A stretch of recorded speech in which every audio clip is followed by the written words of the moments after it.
Saya besar dan lahir di Semarang. Konon kabarnya orang Semarang itu manis. Kebanyakan kecap. Nah, ketika saya balik ke kampung halaman saya beberapa waktu yang lalu, saya kaget. Saya duduk bersama teman hamba Tuhan, tetapi penampilannya kayak rocker tahun 80-an itu loh. Rambutnya nggak karu-karuan, kemudian tatonya itu wis ngeri banget lah. Serem-serem lah tato itulah. Pokoknya kalau Anda duduk di satu tempat, dia ada langsung pegang dompet. Penampilannya kayak gitu. Walaupun sudah hamba Tuhan, tetap kayak gitu. Nah, kami itu lagi duduk mau menikmati soto. Soto Semarang kan mangkoknya kecil ya. 2-3 sendok habis atau sekali juga bisa. Nah, ketika kami sedang menunggu untuk dilayani, tiba-tiba ada om-om berdiri, pegang remason, obat gosok sama uang 100-an keping.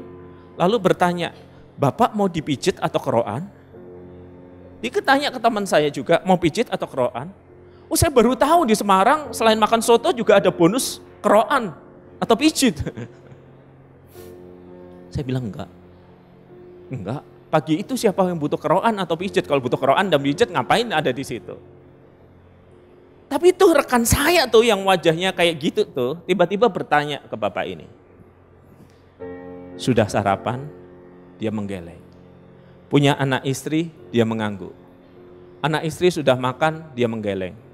Bapak duduk sini ya. Dia pesenin untuk orang ini, untuk saya, dan kemudian kami makan. Setelah selesai makan, si bapak nawarin, siapa yang mau dipijat? Saya bilang enggak. Teman saya juga bilang enggak, tapi beriang tunggu sebentar. Pelayan datang bawain bungkusan sama teman saya itu dikasihin. Untuk istri dan anak di rumah, kami enggak usah dipijit. Saya bayar dulu ya. Nah, ketika teman saya bayar, tuh si bapak tuh ngeliat ke saya lalu berkata gini, Kristen ya? Oh, saya bilang, betul Pak. Bapak orang Kristen juga? Enggak. Tapi saya dulu waktu SD sekolah di sekolah Kristen, saya pernah dengar cerita Tuhan Yesus bagi-bagi makanan. Terus dia bilang gini, teman Bapak ini kayak Yesus. Nah, waktu dia bilang teman Bapak kayak Yesus, terus saya bilang di sebelah dalam hati, saya kayak siapa ya? Kalau teman saya kayak Yesus, saya jangan-jangan Farisi atau Saduki ya? Atau Herodian ya?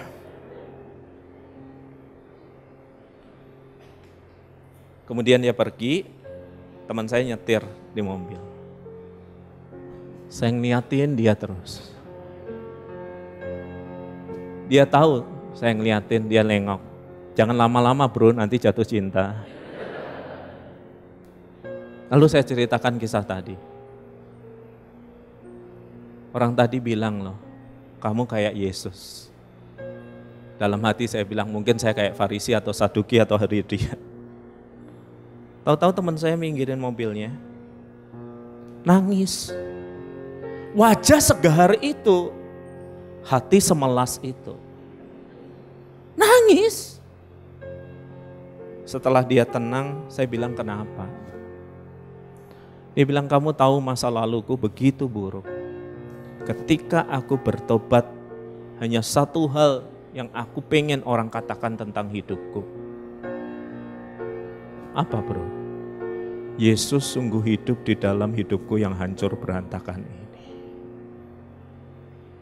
Dan itu pujian tertinggi yang baru saja kamu katakan, yang aku pernah dengar dalam pelayananku.